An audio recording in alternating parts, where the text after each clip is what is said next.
is worth more, art or life? Those crazy climate activists who threw soup on Van Gogh paintings messed around, and now they're finally finding out.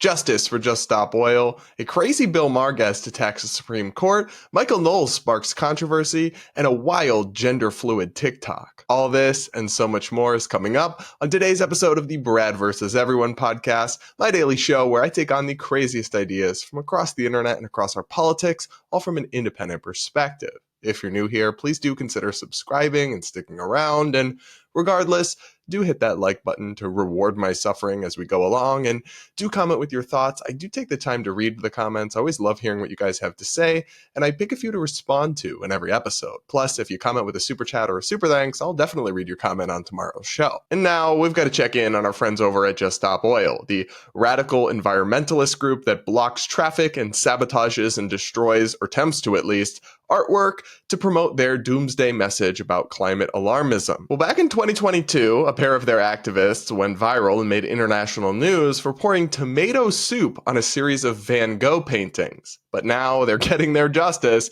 and they were just sentenced to years in prison. We're going to go through the details because, frankly, their tears are delicious. Here's reporting from ITV News. It's happened again. This time, it's 2 Van Gogh paintings. Hundreds of people in prison.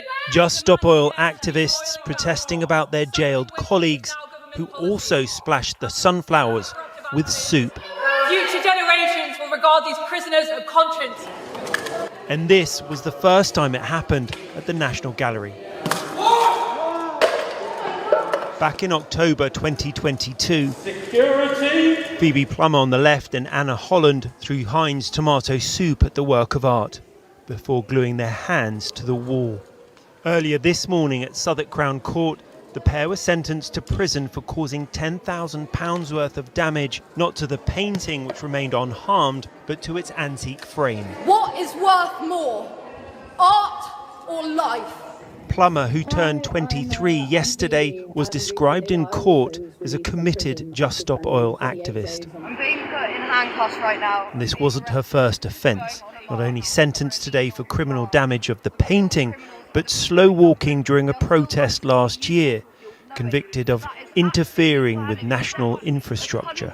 Without a lawyer, Phoebe Plummer represented herself in court.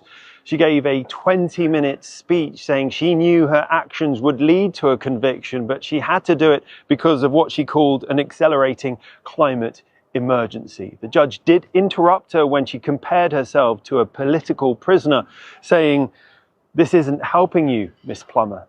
She was given 2 years in prison. Holland, standing next to her, got 20 months. Outside court, a silent protest for the right for peaceful protest. When Phoebe and Anna said, what's more important, art or life, they're not saying art's not important. What they're saying is that life is more important. That's what we have to recognise. We are in the midst of a catastrophic collapse of everything. Not that long ago, it was an unwritten rule that we didn't jail people who did peaceful protest in this country, and now we are jailing them at an alarming rate at a time when the prison system is under immense strain, and everybody's talking about that.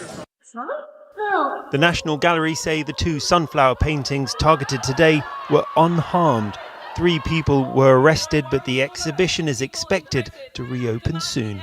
So I've watched the Just Stop Oil lunatics for some time, and I've got to say, it is just wonderful to see them get what they deserve, to be getting justice for their misdeeds and their crimes and their attempted property disruption. I mean, they didn't do all this talk about peaceful protest. That's not what they did. They didn't peacefully protest. They tried to destroy property, and they interfered with the rights of other people, shutting down exhibits other people were trying to enjoy and see and had planned vacations around. That is not a peaceful protest. That's not part of your freedom of speech, attempting to destroy the property of others and interfere with other people's ability to go about their lives. You don't have a right to do that. So they deserve to be punished. And when you actually look at it, their sentences, only half of the sentence is custodial, meaning only half of it needs to actually be served in jail. The rest will be at home on probation or whatever.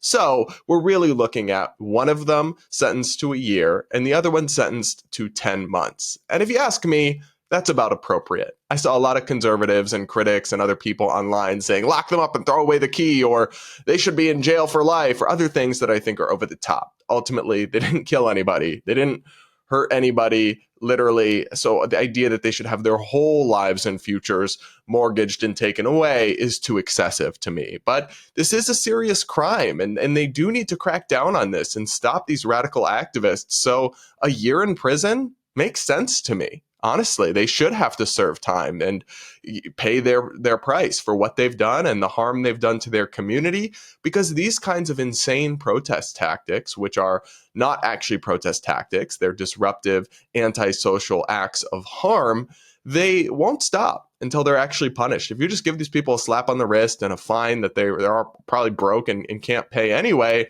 that's not going to do anything to stop this or put a stop to it. But heck, maybe I'm wrong. Maybe the prison sentences do need to be longer because they're already not learning their lesson. The very same day these people were sentenced, more Just Stop Oil activists went and did the same thing again. They went and threw more soup. So these people are spiraling out of control. Their behavior and their tactics are getting ever more extreme.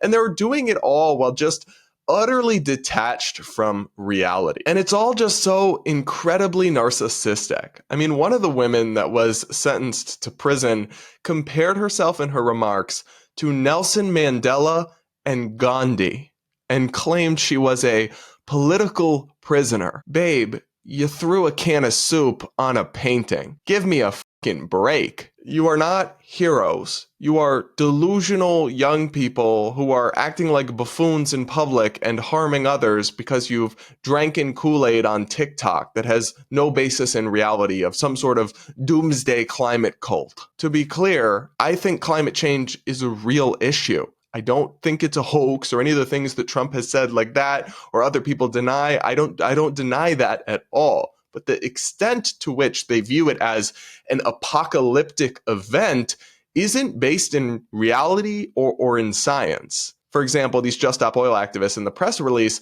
said that if we don't get to net zero by 2050, that getting to net zero by 2050 is the only way there's any hope that some humanity might be able to survive. That is unhinged. That is just totally untethered from reality, from what even bodies very concerned about climate change, like the IPCC, actually say in their projections for what they think. And a lot of their past projections and past projections from similar types have been very wrong, and things haven't been as bad. You go back and watch Al Gore's An Inconvenient Truth and see what he says life would be like by 2024, and then compare it to reality. A whole lot is actually nowhere near as bad as they said. But even taking at face value their concerns and their projections, they outline huge costs and threats to human life, potential from climate change, but nothing that is extinction level or apocalyptic. That's just not based in science. It's based in whatever Kool-Aid these climate cult young people are drinking, but it has no basis in reality, and they totally ignore the huge and key role that fossil fuels play in keeping human beings alive across this globe. The idea that you could get rid of them anytime soon, and they're calling for complete moratoriums on them ASAP, is just delusional, and it would have immense costs and cause far more human suffering and death and premature mortality and so many other issues than anything else they're worried about. But none of that's to say that we shouldn't be concerned about climate change. I do think we should care about climate change. And that's one of the reasons I support things like nuclear power, which is very effective and efficient. And if we could deregulate it and allow it to be rolled out in more places, it can provide reliable energy with no carbon emissions. So I want to talk about solutions to this issue. But what's hilarious is that these people, these activists, they're very good at PR, at making headlines, at drawing attention to themselves, but they do so unequivocally. And this is not an opinion. This is a fact. They do so unequivocally at the expense of the popularity of their own cause, which is raising concern about climate change. These Just Stop Oil tactics make people care about climate change less. They piss people off, they make them less receptive to their message, and they sabotage any actual concern for this movement. They are completely self-aggrandizing and narcissistic, and in fact, self-destructive to the actual cause that they are painting themselves as political heroes like Gandhi or Nelson Mandela about. It's really glaring stuff. And I'm not speculating here, guys. This is what research has found. So quoting here from the Annenberg Policy Center, they did a poll. Do nonviolent disruptive actions decrease or increase your support for efforts to address climate change? 46% of respondents say that they decrease the support for efforts to address climate change. 40% say that it has no effect, and 13% say that they increase their support for addressing climate change. So on net, these tactics have a huge negative effect on the climate change movement. What we have here are crazed, narcissistic young activists terrorizing the public while sabotaging the cause they say they support. It is truly insane and unhinged stuff, and I'm glad to see it finally being cracked down upon as it needs to be. My message to Just Stop Oil is quite simple. Please, just stop. But what do you guys think? Let me know in the comments below. And now, speaking of people who really need to stop, a clip from Bill Maher is going viral right now because as anti-Trump and as left-wing as Bill Maher is, his guest, Fran Lebowitz, an author and commentator, said something so unhinged that even he was shocked. Let's take a look.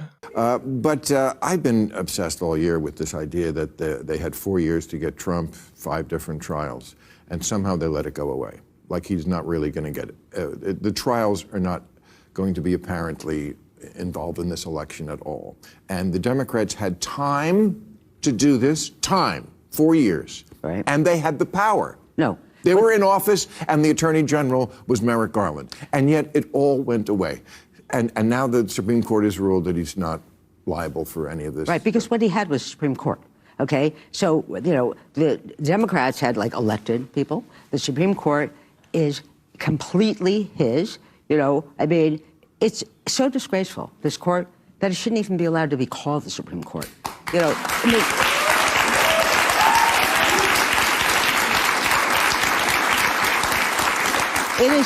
it's an insult to Motown to call it the Supreme Court.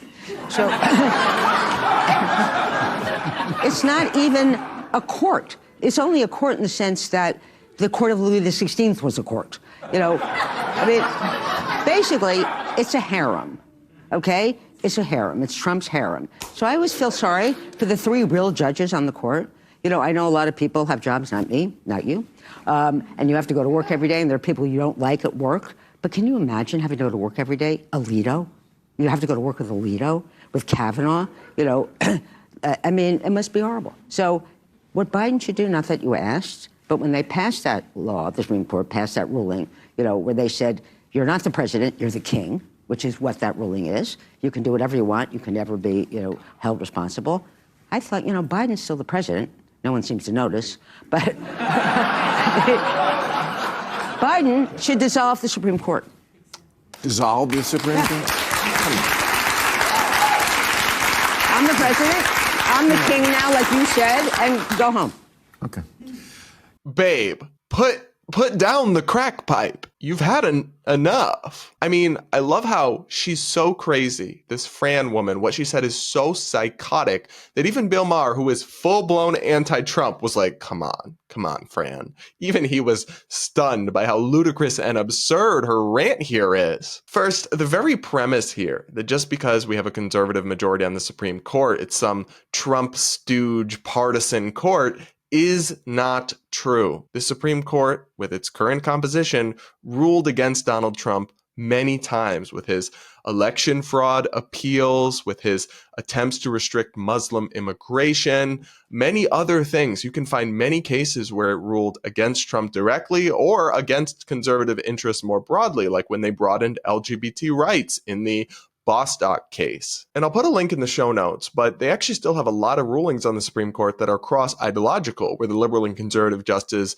mixes and match.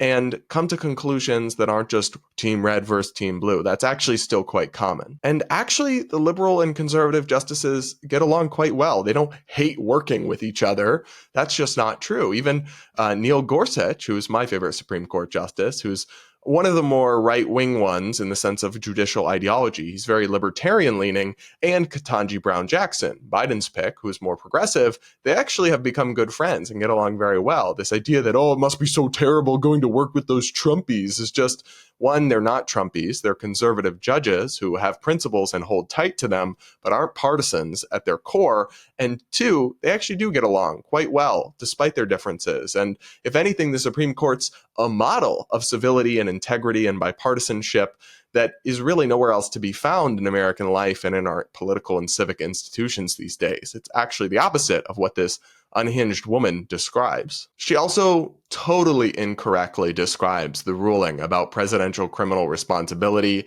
What the Supreme Court ruled is that there are some actions for which, personal actions for which a president is criminally liable. There are some where they are liable, but a high burden has to be met at the periphery of their responsibilities. And then their core responsibilities that they carry out as in office, they are not criminally liable for.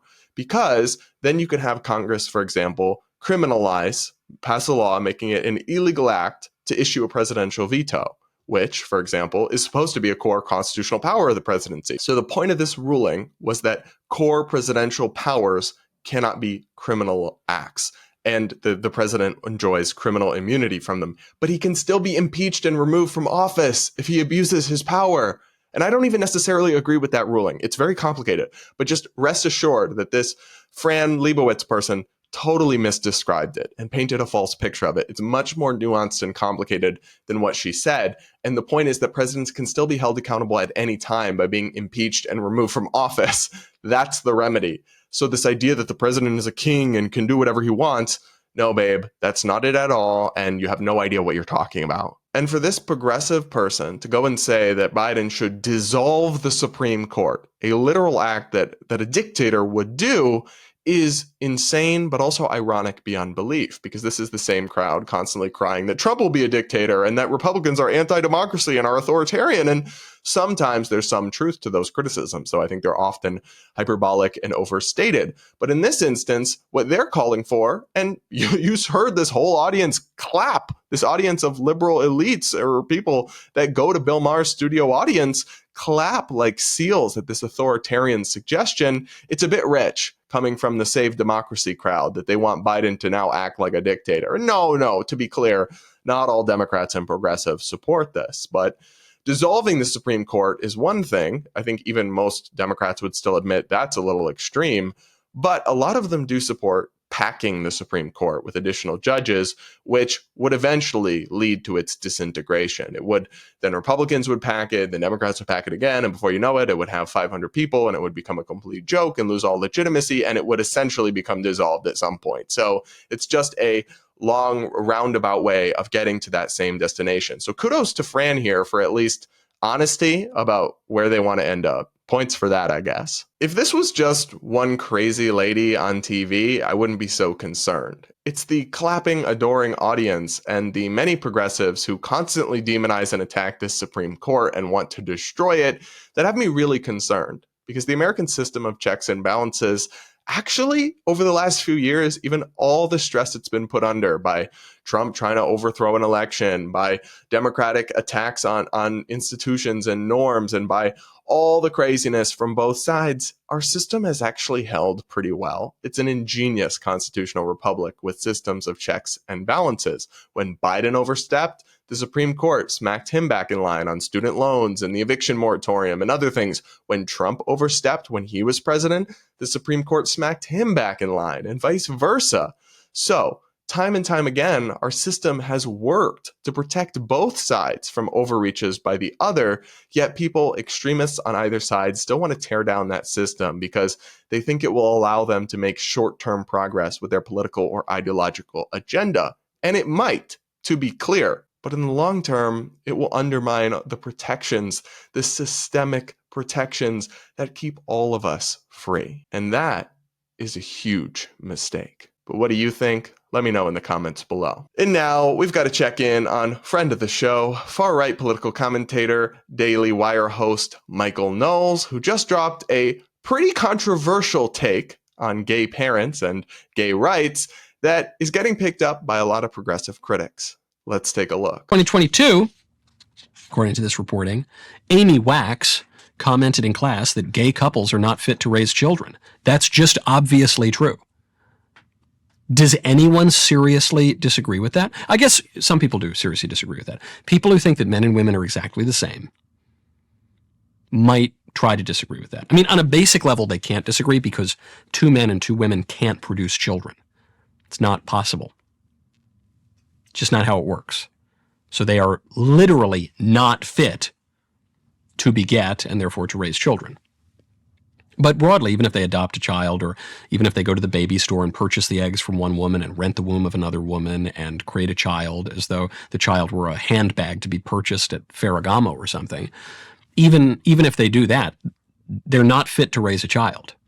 In order to say that homosexual couples are fit to raise a child, you would have to believe that either men or women contribute nothing to the raising of a child. Do you think that? Which one is it? Which one do you think, for the libs who are certainly clipping this out for their activist groups right now, for the Kamala Harris campaign, or whichever other groups are clipping this out right now, let me ask you a question. Which is it? Are men totally useless in raising children, or is it the women who are totally useless in raising children? Because my view, the traditional view, is that children are best raised by a mother and a father united in holy matrimony. That dads have something to contribute and moms have something to contribute. The people who support homosexuals purchasing children and raising them by pretending that they're a married couple or something, they necessarily are holding that women or men contribute nothing to the raising of children. So which is it? I probably won't give you an answer to that.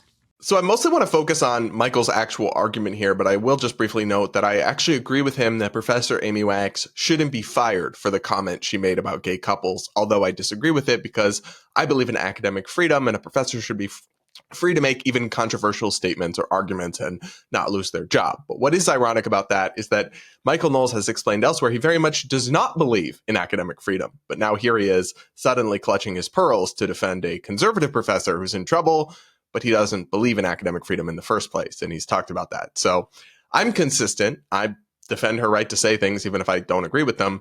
He is not. And I do love this thing that right-wing types, social conservatives love to do, where they pretend that their really extreme, old-school traditionalist takes are actually the normal mainstream opinion and everyone else is the crazy fringe, when it's actually the absolute opposite. Reality check, Michael. According to YouGov polling, only 26% of Americans think same-sex couples should be prevented from adopting and raising children. Your view is not the common sense consensus that's now controversial because people are so woke. No, it's a very outdated, old-fashioned view that you're entitled to hold whatever view you want, but stop pretending you're the majority opinion when you're a fringe social minority. And I want to talk about this argument that because you can't biologically beget kids, therefore you are unfit to raise kids. That is an insane statement that is actually very offensive to people who struggle with fertility, and I'm sure Michael wouldn't apply that logic to them.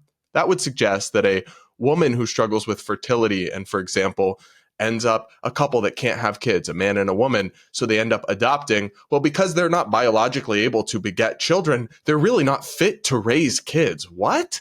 That's not true. That's not logical whatsoever. Even if people aren't biologically fertile and able to produce children, they can still be good at raising children. Those things are not intrinsically linked in the way that Michael suggests. So while it's true that a same-sex couple can't independently create new human life, like they're not biologically fertile, nobody's really suggesting that. They would need to either adopt or do surrogacy or some other form of reproduction. No one's arguing that, but that doesn't mean that therefore they're unfit to raise kids. That does not follow. That logic does not follow. And in fact, plenty of people who are biologically able to create new kids are totally unfit to raise them and are doing a terrible job and neglect or hurt children terribly in all sorts of horrific ways. The math here is just not mathing, Michael. It's just not. And I do want to address his question, which I think most people in my position who are defending the rights of same-sex couples would refuse to answer or would dodge, because it is a tricky question. When he asks, which is replaceable, the mom or the dad? Which one isn't necessary? It puts us in a somewhat uncomfortable position, because I don't want to sit here and say moms aren't necessary or dads aren't necessary, because that's not really what I'm saying. What I'm saying is that alternative situations can also work and be okay and are fine. I'm not denigrating the traditional structure. I think it's fine and important and good. But if you force me to, I will say yes. Either one is replaceable in the sense that a child can come out perfectly okay with two dads or with two moms. And that's not conjecture. It's fact. We have, at this point, hundreds and hundreds of thousands of children who've been raised by same-sex parents and have turned out just fine, or in many cases actually perform slightly above average on many metrics. So I don't want to say it like this, but he's forcing me to with his rhetorically framed question. But either parent is replaceable in that sense, in that what a child truly needs is two loving, caring, attentive parents with their best interests in mind. And that most often looks like a mother and a father, but it doesn't inherently have to. So if you force me to nail me down on this question, yes, either can be replaceable in the sense that not that they're not important, but that alternative structures can also work. And even in those alternative structures, I think it's important to have a male or female strong role model or influence in their child's life, but that can also be an aunt or an uncle or a grandparent or a family friend. Not everything has to follow the exact traditionalist cookie cutter model. And you'll notice that Michael just made a lot of assertions about, of course, gay people aren't fit to raise them because I don't think they are, right? But not a lot of facts or evidence behind this argument. The reason for that is that when you actually look into the research on this subject, because like I said, there are hundreds of thousands of children at this point who have been raised by same-sex parents, and we can study them and look at outcomes, you find an overwhelming consensus that children raised by same-sex couples come out just as fine, or some studies actually even say slightly a little bit better, but I would say the majority just say that they come out indistinguishable from kids raised by heterosexual parents in almost every way. Cornell University did a literature review of 79 studies, and 75 of them showed that kids raised by same-sex couples came out just as well as those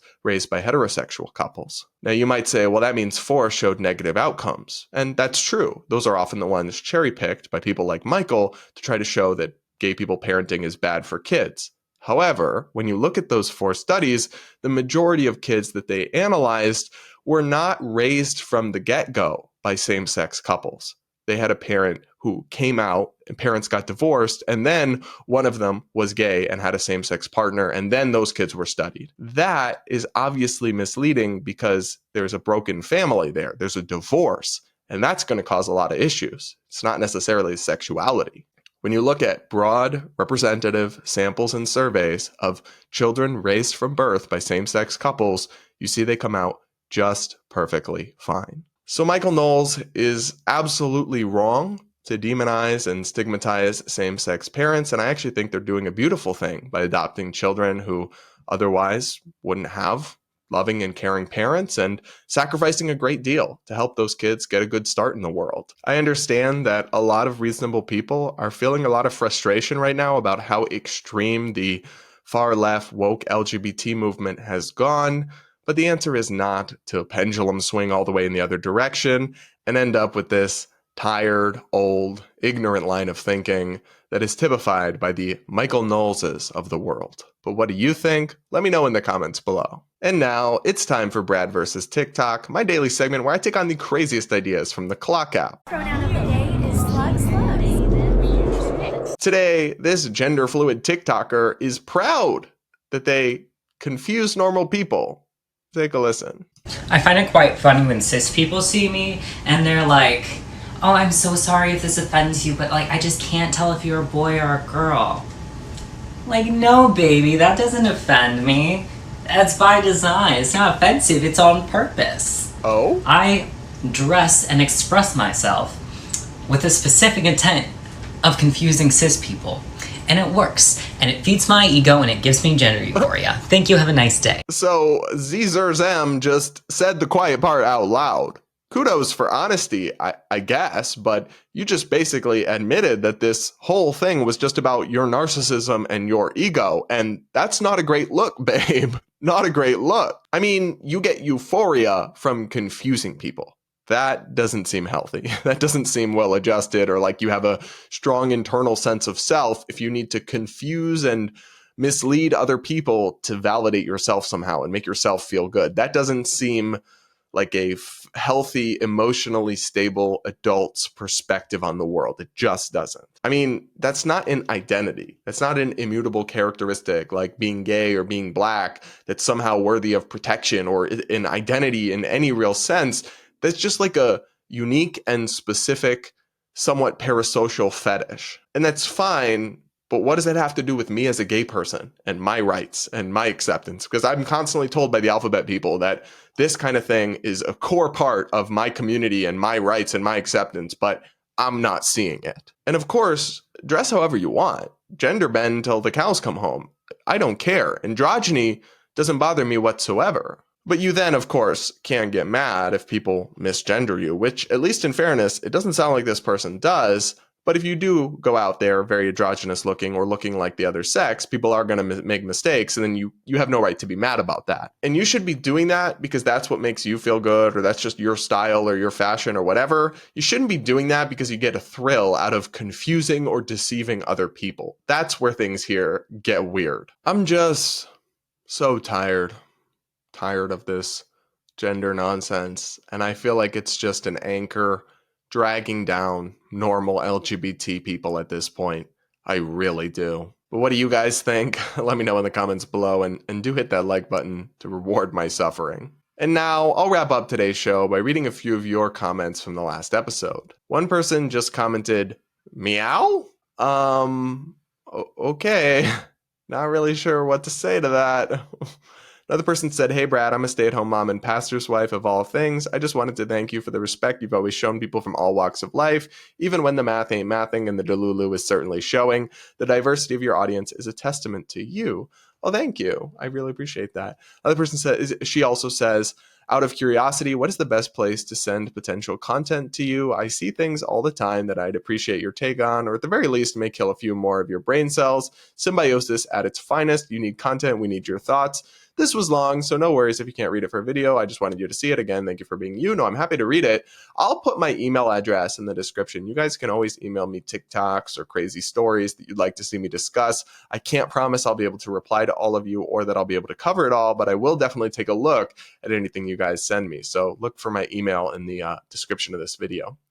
Another person said, hey, Brad, I just wanted to say thank you for speaking out about a lot of the issues that most others are too afraid to speak about publicly. I really appreciate you and your videos. I always look forward to hearing your takes on what's going on in the world.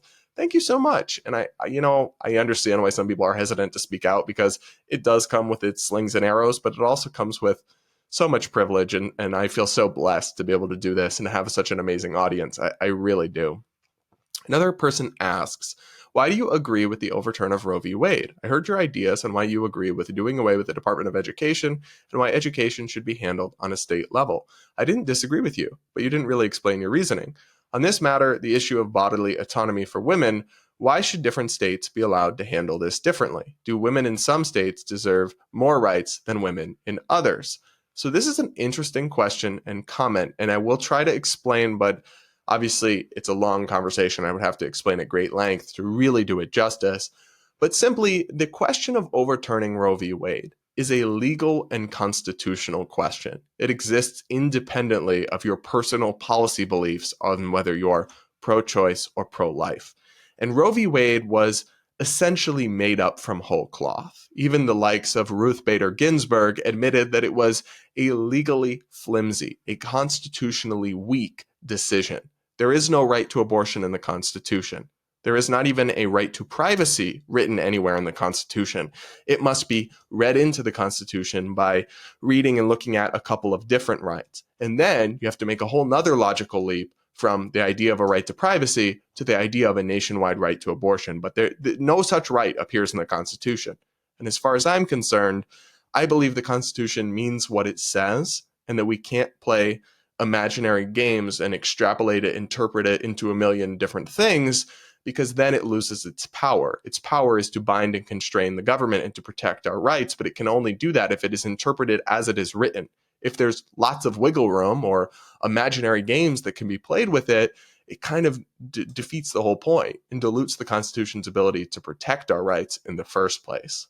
So in short, setting aside my personal views on the issue of abortion and what restrictions I would or wouldn't support, which is another topic entirely and is somewhat complicated and nuanced, I don't believe there's a constitutional right to an abortion anywhere in the Constitution. And I think that Roe v. Wade essentially made one up. So legally, I think it's correct to overturn it. And the logical next steps of that is that each state gets to make their own abortion policies. Another person says, as a bi man, if someone ever calls me an omnisexual, they're getting drop kicked. Well, I'm sure you're joking because we don't actually support violence, but that did give me a little bit of a giggle. So there you go.